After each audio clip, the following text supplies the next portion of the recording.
আসসালামু আলাইকুম। Advance problem স্বাগতম। যদিও অ্যাডভান্স এসইসি লেভেলে, কিন্তু অনার্স লেভেলে এটা কোনো অ্যাডভান্স প্রবলেম না, এটা একটা কমন জিনিস। ঠিক আছে, তো আমি আগের লেকচারে দেখাইছিলাম এন সমান 1 থেকে infinity h n by n square সমান 2 জেটা 3, যেটা মানে হচ্ছে ইউলার জেটা যে ফাংশন। এটা আজকে দেখাবো এন এমান 1 থেকে infinity h n by n cube সমান পাই টু দেওয়ার 4/72।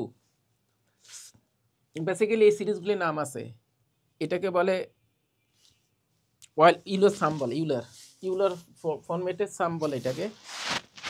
এবং এগুলিকে নাম দেওয়া হয় এরকম হারমোনিক নাম্বার ইনভলভিং সিরিজ বলি। এরকম বিভিন্ন প্যাটার্ন আছে, এইচ এন স্কোয়ার, বিভিন্ন টার্ম আছে। এই টার্মগুলো আমরা সামনে শিখবো। আজকের অঙ্কটা আগের অঙ্কটা থেকে যদিও দেখতে একটু মানে পাওয়ার বেশি, কিন্তু সহজ, কারণ এটা একটা সিমেট্রিক একটা ফ্যাক্টরের কারণে ইজি হয়ে যায়। এরকম বিভিন্ন জিনিস আমরা সামনে আসবো। মানে এই জিনিসগুলি আসলে যারা একটু অতিরিক্ত জিনিস শিখতে চায়, বইয়ের গদবাদা জিনিস দেখতে শিখতে চায়, মানে জিনিস দেখতে বোরিং ফিল করে, একটু নতুন জিনিস শিখতে চায়, তাদের জন্য আমি সামেশনের যে টেকনিকগুলি সেগুলি নিয়ে আলোচনা করি। সামেশনের মধ্যে যে কত মজার জিনিস আছে সেটা বোঝার চেষ্টা করাই। এরপরে এগুলি আবার অনেকভাবে করা যায়, ইন্টিগ্রেশন দিয়েও করা যায়। ইন্টিগ্রেশন আবার কয়েকটা মেথড আছে, সামেশন আবার কয়েকটা মেথড আছে, আরেকটা সামেশন ইন্টিগ্রেশন মিলানো অনেকভাবে করা যায়। তো আজকে এটা সম্পূর্ণ সামেশন মেথডে করবো। আগেটা যেমন সামেশন দিয়ে করছি, আজকে ওটা পুরোপুরি সামেশন দিয়ে করবো, কোনো ইন্টিগ্রেশন অ্যাপ্লাই করবো না। তো শুরু করি।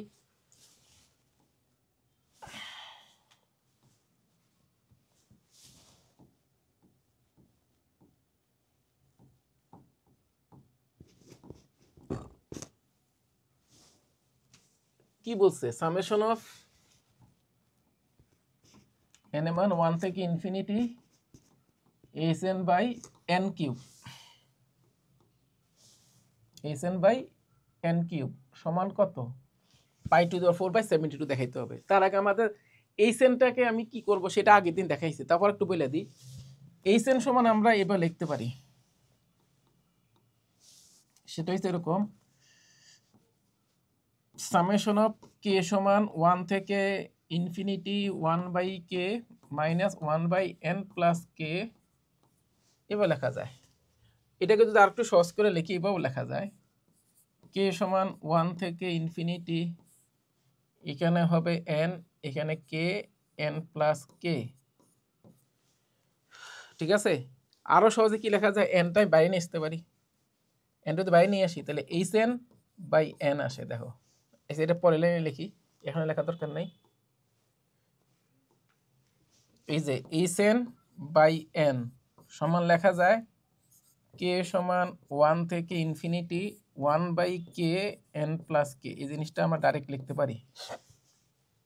অন্ত এটা শিখলাম, তাই তো? কারণ এনটা তো কে এর উপর ডিপেন্ড করে না, বাইরে আনা যায়, পরে এনটা ভাগ করলে এটা লেখা যায়। এটা আমরা ডাইরেক্ট ইউজ করবো, মনে থাকবে। তো এটা একটু জাস্ট মাথা রাখবো, এই জিনিসটা লিখবো। আমি মুছে দেবো এখন। এই কাজটা আমরা করব, সেটা কি দেখো, আমরা লিখতে পারি এন সমান 1 থেকে infinity 1/n square into h n by n. ঠিক আছে কিনা?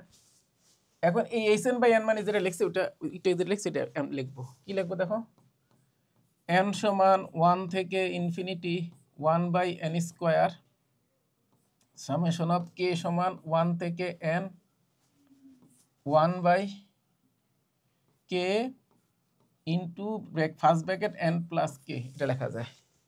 এখন সব এক পাশে নিয়ে আসি। সেটা মানে ভুল লিখছি সম্ভবত,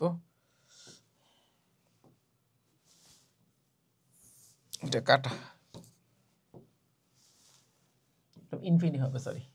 এবার ঠিক আছে। তা এখন আসো, সব এই কে বা এন কিন্তু ইন্ডিপেন্ডেন্ট, তাদের লিমিটের মধ্যে কোনো এন এর সাথে কে ডিপেন্ড নাই, তাহলে যেহেতু নাই এটা একসাথে নিয়ে আসতে পারি।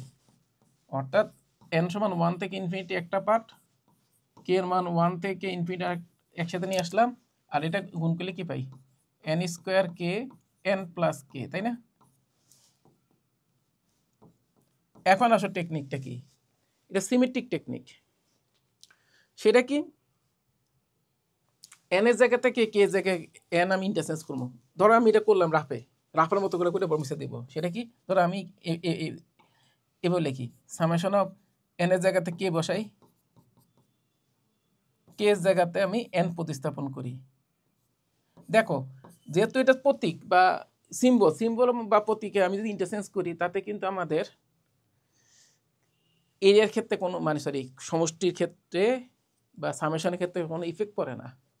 আমি এটা ইন্টারচেঞ্জ করলাম কারণ আমাদের এর উপর তো ইফেক্ট নাই আসলে।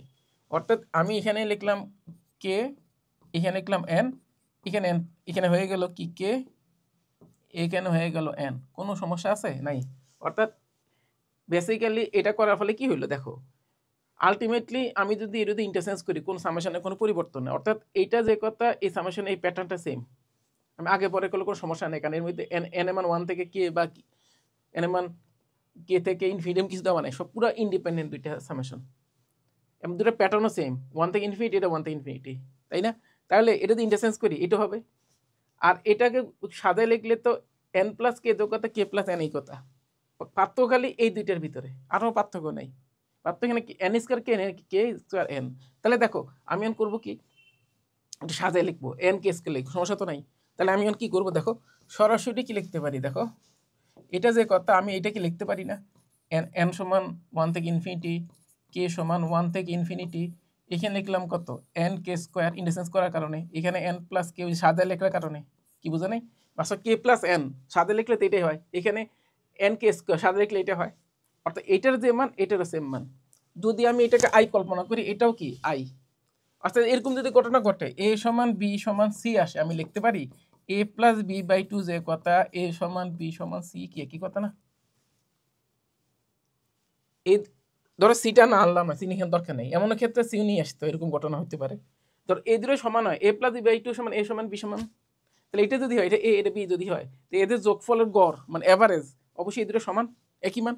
তাহলে এটা যদি হয় তাই দেখো আমরা করবো কৌশলটা এখানে এটা লিখলাম না, আমি সরাসরি একটা টেকনিকে চলে যাই, যেহেতু অল্প জায়গা এই জন্য টেকনিককে অ্যাপ্লাই করি।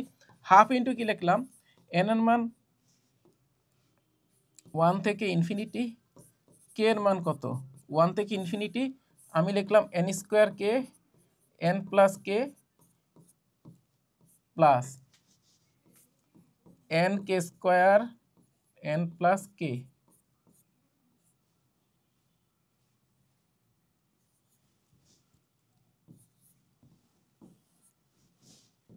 কিছু বুঝতে পারছো? কারণ এই দুটো তো কমন আসবে, এখানে আমি ইন্টারচেঞ্জ করি এই সামেশনে চেঞ্জ আসবে না, খালি এখানে ফাংশনের চেঞ্জ হবে, এটা এটা চেঞ্জ হবে। পরে আমি যেহেতু কমন নিই এই ফাংশন প্লাস এই ফাংশন, এটার মানও আই এটার মানও আই, যোগফল টোয়াইজ যায়, টোয়াইজ আগে দুই দিয়ে ভাগ করলে কথা আই, একই কথা। এটা কেন করছি, এটা একটা মজার ব্যাপার শিখো। এটা যেহেতু সিমেট্রিক না, এটা সিমেট্রিক, এটা সিমেট্রিক না, এটার মধ্যে একটা ফাংশনের পার্থক্য হয়েছে না, এটা আমার যে রহমত হিসেবে কাজ করছে, মানে আমার জন্য টনিক হিসেবে কাজ করছে, মানে আগাই দিচ্ছে অঙ্কটা টেকনিকে, মানে এটা সিমেট্রিকের ক্ষেত্রে একটা সুবিধা পাওয়া গেছে। কারণ আমি লসাও করলে বুঝবা কি সুবিধাটা পাওয়া গেছে। এটা হাফ এন এর মান ওয়ান থেকে ইনফিনিটি, কে সমান ওয়ান থেকে ইনফিনিটি। দেখো লসাও করলে কি হয়, খুব মজার একটা ঘটনা ঘটে। কি ঘটে দেখো, দেখো তো এন স্কোয়ার কে স্কোয়ার এন প্লাস কে নাকি, এইখানে ঠিক কি হয় দেখো, এখানে কে প্লাস এন মানে কি উপরে আর নিচে এই জিনিসটা কাটাকাটি যায়, দেখো কত সুন্দরটা আমার আসছে না। এখন এটাকে আমি যদি সাজায় লিখি ভাবে, সামেশন হাফ এন স্কোয়ার কিন্তু সামেশন অফ কি ওয়ান থেকে ইনফিনিটির সাথে, এন সমান ওয়ান থেকে ইনফিনিটির সাথে রিলেটেড, কে সমান ওয়ান থেকে ইনফিনিটির সাথে কি কে স্কোয়ার রিলেটেড, আলাদা করে দাও কি আসে, এন এর মান one k infinity one by n square, k সমান ওয়ান থেকে infinity one by k square. এবার লেখা যায় না, এটা একটা পার্ট এটাই স্যার একটা পার্ট, লেখা যায় না এরকম। তো ফলাফল কি এটার, এখন মজা জিনিস দেখো, এটাও কি ইউলার যেটা ফাংশনের প্রথম যে পার্টটা মানে যেটা টু বলা যায়, এটাও যেটা টু, কারণ কে এরটা তো এখানে প্রতীক, এনটাও প্রতীক, এই প্রতীকের উপর তার সামেশন নির্ভর করতেছে না। তাহলে এটা দ্বারা বুঝে একটা summation one square two square one by one, one by two square one by three square one by কত এন করতে আপ টু ইনফিনিটি পর্যন্ত, তাই না? এটা কি যেটা টু, এটাও যেটা টু, সেম না? তাহলে আমি এটা যে মান এটা সেম মান, তাহলে আমি যদি সরাসরি এভাবে লিখি জিনিসটা ভালো না, হাফ কত এন সমান ওয়ান থেকে infinity one by n square whole square লিখি, একই তো কথা। এতটুকু মান আমরা জানি যেটা টু, তাহলে লেখা যায় কত half zeta two whole square. Zeta two whole square মানে কি? পাই স্কোয়ার বাই 6 মানে কত হবে? Half pi square by 6 whole square. তো ক্যালকুলেশন করে কত হয়?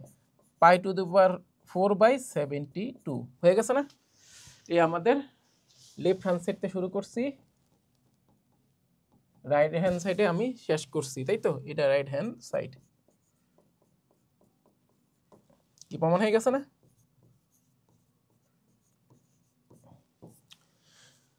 এরপরে দেখাবো তারপরে একটা hn by n to the power 4। ঠিক আছে, তো আজকে পর্যন্ত সবাই ভালো থাকো। আসসালামু আলাইকুম, আল্লাহ হাফেজ।